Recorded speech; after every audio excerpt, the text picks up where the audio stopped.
Voici un violoniste atypique.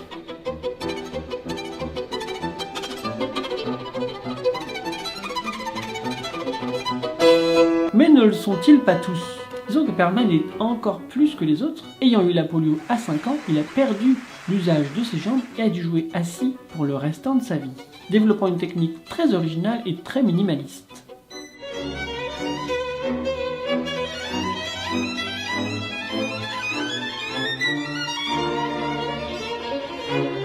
Et voici 5 choses que l'on peut apprendre de Perlman. En le voyant jouer, on constate qu'il joue sans coussin, comme la plupart des violonistes du XXe siècle. A l'époque, les coussins étaient moins confortables, plus lourds et plus rigides. J'ai joué sans coussin pendant près de 10 ans et cela comporte de nombreux avantages mais également des inconvénients. J'ai d'ailleurs fait toute une vidéo sur les avantages et les inconvénients de jouer avec ou sans épaulière et je vous la mets dans le descriptif. Par exemple, le fait de jouer sans coussin, ça permet d'avoir le violon plus à plat pour permettre à l'archer d'accéder plus facilement aux 4 cordes. D'ailleurs, petite devinette pour cette vidéo, quel est l'avantage d'avoir le violon plus à plat par rapport à l'archer? Je vous donnerai la réponse à la fin de cette vidéo. Donc essayez de jouer avec et sans épaulière et dites-moi si vous ressentez et si vous entendez surtout une différence. Et en parlant d'archer, voici la deuxième chose que l'on peut apprendre de Perlman. En le voyant jouer, on constate qu'il manie surtout son archer avec 3 doigts. Alors oui, j'ai beaucoup parlé de la technique d'archer à la franco-belge, à la russe, à l'américaine, mais il y a une technique d'archer dont j'ai encore pas trop parlé, c'est la technique d'archer à la Perlman. Car oui, il a une technique d'archer très différente de tous ses contemporains. Il tient son archer plutôt à la franco-belge, en ayant parfois les doigts quand même collés à la russe, et parfois les doigts plutôt perpendiculaires à l'archer, à l'américaine, et surtout, parfois ses doigts totalement en l'air, l'auriculaire et l'annulaire, ce qui lui permet de manier son archer seulement avec ses 3 doigts.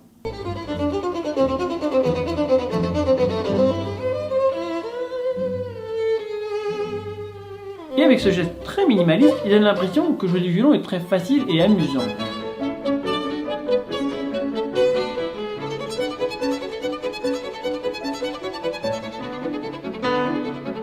Et bien sûr, cela deviendra plus amusant à force que l'on apprendra à moins s'épuiser physiquement. Avec cette approche beaucoup plus spontanée et beaucoup plus dans la démarche que dans le résultat. Et d'ailleurs, j'ai créé 4 exercices pour pratiquer la tenue et le maniement d'archer et je vous mets le lien vers ce PDF dans le descriptif.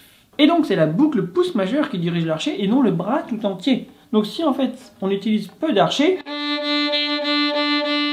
c'est un bon exercice à pratiquer d'ailleurs, de s'amuser à jouer avec seulement ses 3 doigts, d'où l'intérêt de bien tenir l'archer, je vous en parle dans les exercices en question. Et une fois qu'on a cette bonne tenue et qu'on est à l'aise avec l'archer, qui devient une extension et non un intrus encombrant, et ben on peut jouer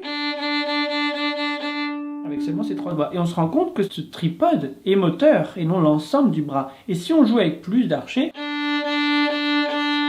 l'avant-bras accompagne, mais il n'est pas moteur. Et si on joue avec tout l'archer,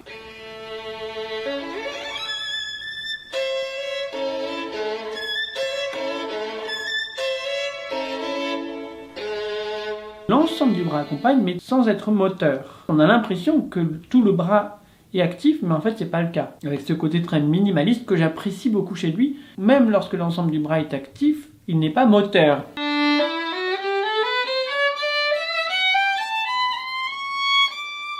Tout le bras est comme un poids mort qui pèse, c'est ça qui nous permet d'avoir le poids du bras dans la corde. Justement, c'est ça qui permet d'être posé et non suspendu. Et donc pour pratiquer ça, ayez vraiment conscience de qu'est-ce qui est moteur et qu'est-ce qui est accompagnateur. Vous pouvez pratiquer sans les 2 doigts, juste pour prendre conscience et ressentir qu'il n'y a pas besoin que tous les doigts soient acteurs. Après, j'aime les garder sur l'archer. Ils ont un rôle à jouer, surtout au talon, l'auriculaire, et à la pointe, l'index. Mais on n'est pas forcé de toujours les avoir acteurs. Parfois, seulement 3 doigts suffisent. Parfois même 2, la boucle pouce majeur dont on parlait. Et même avec seulement la boucle pouce majeur, on peut manier l'archer. Quand on est à la corde, parce que quand on n'est pas à la corde, c'est dur de le tenir avec seulement 2 doigts, sauf s'il est vertical. Ça fait partie de l'exercice dont je vous parlais. Mais s'il est posé, on peut le tenir avec seulement cette boucle.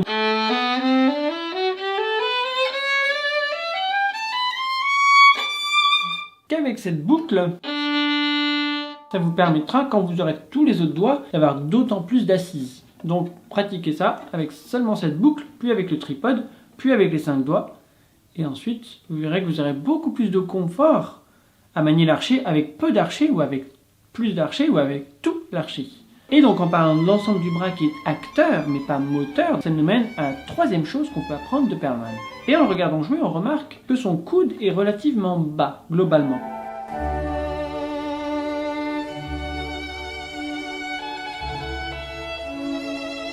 Ce qui confirme le fait que le bras pende, il est posé, ce qui fait qu'il a un son toujours très posé, il n'est jamais suspendu, sauf s'il veut jouer dans les nuances très douces, où là on suspend.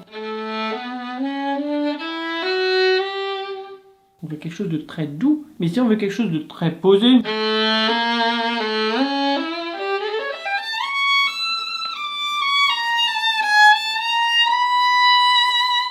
je change le poids naturel du bras, naturel et pas artificiel. Je suis pas en train de presser, parce que sinon ça donne un son très étouffé et qui est très moche. Donc si on veut un son beaucoup plus naturel, pour faire résonner le violon au maximum de ses capacités, et l'archet, il faut que le poids du bras soit posé naturellement. Donc on le pose plus ou moins, selon la nuance que l'on veut. Si on veut quelque chose de très doux,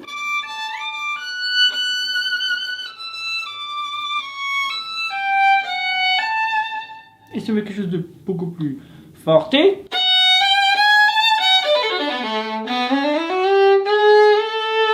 on remarque que si je suis pas assez proche du chevalet, ça va pas sonner. Plus je monte, plus je démange, plus je me rapproche du chevalet.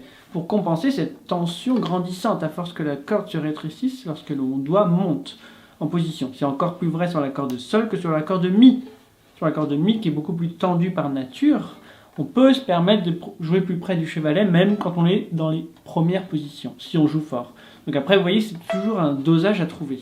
Mais pour en revenir à Perlman, donc on voit que son coude est relativement bas pour avoir cette assise, surtout dans les nuances fortes. Après, encore une fois, s'il veut jouer doucement, il va être plus suspendu.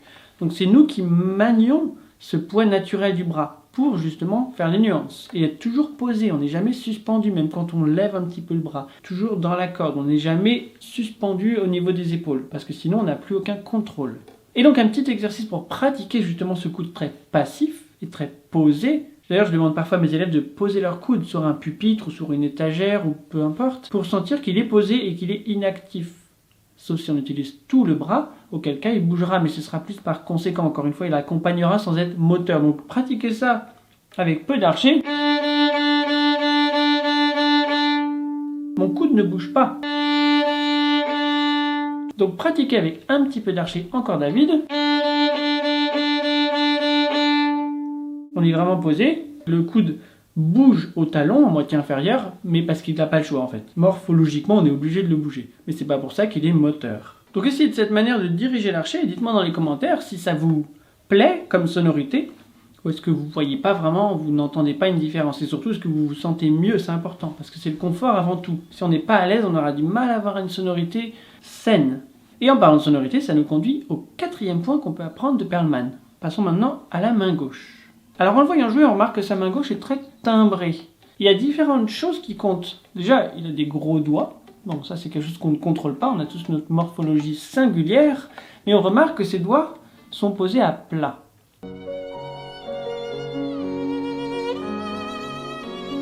Le fait que le doigt soit posé sur la chair et non sur l'os. Donc ça a deux avantages. Le confort, qui est quand même très important, et surtout la sonorité. Le son est plus ou moins timbré. Donc déjà on est plus stable, on est plus posé, on est plus à l'aise, donc on est plus précis. Et en plus on a une sonorité qui sera différente. C'est plus rond.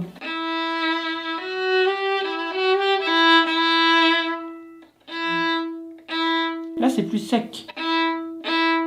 Ça résonne moins. Bon, c'est pas hyper flagrant parce qu'on est dans une petite salle, mais dans une grande salle, pour l'avoir testé, je peux vous dire qu'on entend encore plus la différence. Et même s'il n'y a pas de différence, on est plus à l'aise, donc pourquoi pas. Et en plus d'être plus à l'aise et avoir un timbre plus riche, ça nous permet également, comme je vous le disais, d'être plus stable et donc de favoriser les démanchés et la précision. Et en plus, ça permet de vibrer du poignet, parce qu'il y a différents types de vibrato. Mais pour moi, le vibrato du poignet, c'est ce que fait Perlman. Et bien ce vibrato du poignet, ça permet d'ouvrir le canal qui relie le bout des doigts à l'ensemble de notre corps. Tout est connecté, nos milliards de cellules sont connectées, vibrent ensemble pour créer cette sonorité. C'est pas juste nos bras qui bougent, on n'isole rien. Et donc le fait d'avoir toute cette énergie qui circule librement à travers les canaux, donc les poignets et les coudes d'ailleurs, toutes les articulations, l'énergie circule. Imaginez que votre énergie circule. Donc si vous bloquez quelque chose, votre épaule, votre coude, votre poignet, vos doigts, ça va boucher le canal, qui fait que ce sera moins fluide. Donc si vous voulez pouvoir vibrer librement, le vibrato du poignet, que personnellement je préfère,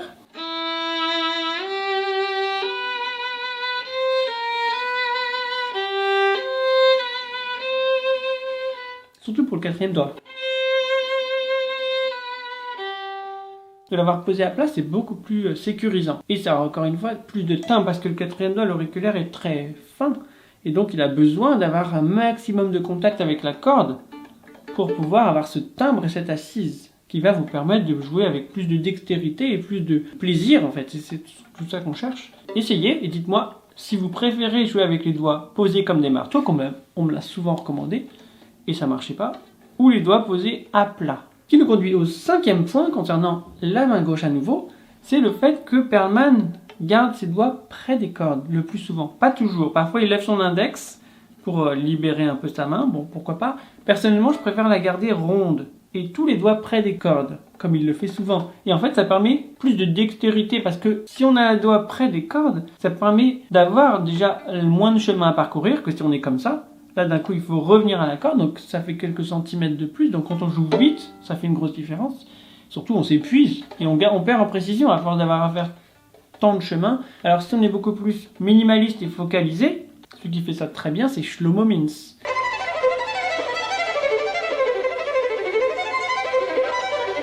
Un de leurs secrets, c'est d'avoir les doigts près des cordes ou posés sur les cordes.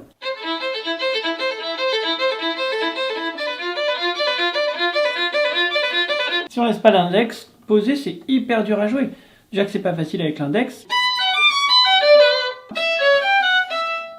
J'ai laissé mon index. Donc vraiment partout en fait, on peut toujours se poser la question, est-ce que je peux laisser placer mon index ou le second doigt, ou le troisième doigt, ou le quatrième doigt, et vraiment anticiper vos doigtés pour pouvoir justement avoir cette sécurité avec les doigts qui sont déjà posés. Avec le coude qui se place de façon verticale et non sur la droite, ce qui va avancer l'épaule gauche. Alors je sais, ça fait beaucoup d'informations à digérer. C'est pour ça que j'ai créé une checklist pour tout vérifier avant de jouer et je vous la mets à nouveau, vous l'avez deviné, dans le descriptif. Donc pour résumer, on a dit que Perlman jouait sans coussin, mais bon, il a un coude très court, donc à chacun sa morphologie. Essayez et dites-moi ce que vous préférez. Et également, il faut trouver le bon coussin. Moi j'ai cherché celui-là pendant pas mal de temps, pendant pas mal d'années je me suis cherché, j'ai essayé avec un tissu sous la chemise, avec un tissu sur le violon, avec des coussins beaucoup plus rigides, des coussins beaucoup plus mous, carrément des coussins-coussins, donc complètement en contact avec le dos du violon, ce qui n'est pas le cas avec celui-ci. Donc voilà, expérimentez, essayez, ou jouez carrément sans rien si c'est ce que vous préférez. On a également vu qu'il maniait son archet avec essentiellement cette boucle pouce majeur, et donc l'ensemble du bras accompagne et n'est pas moteur, et donc on a vu le rôle du coude comme la quille d'un bateau, donc elle est utile, elle est indispensable, mais elle n'est pas motrice. Donc ce qui est moteur, c'est ce tripode qui va être moteur. Donc comme dans un bateau, on a la quille et on a le moteur, qui sont deux choses utiles et différentes. Et côté main gauche, on a également vu que c'est doit se poser à plat, avec son poignet légèrement en dedans pour favoriser le vibrato du poignet. Et pour détendre et pour permettre de garder un canal ouvert et non un canal bouché. Pour permettre à l'ensemble de l'énergie de circuler jusqu'au bout de nos doigts. Et voici la réponse à la devinette du début de la vidéo. L'avantage d'avoir le violon à plat par rapport au violon incliné, comme on le voit souvent vers la corde mi, c'est que si on est incliné sur la corde mi, on aura un accès facile à la corde sol. Mais si le violon est plus à plat, bon, il ne sera jamais complètement à plat, même si on joue sans coussin, le fait de l'avoir le plus à plat possible, c'est pour ça que je réduis au niveau sous la mentonnière, je mets au minimum et au maximum de l'autre côté, pour justement retrouver ce côté le plus plat possible. Et donc, le fait de jouer avec le violon trop incliné, pour jouer sur la corde mi, il va falloir que notre coude bute presque sur notre buste, ce qui est très inconfortable, on est coincé, on n'a pas de liberté, donc c'est difficile de jouer avec ouverture. L'avantage de jouer avec le violon à plat, ça permet justement d'accéder à la corde mi sans frotter contre notre buste. Et si ces conseils vous ont aidé, ma checklist va vous permettre de garder une trace écrite, et pour la suite, voici une vidéo qui va clarifier encore plus votre manière de jouer.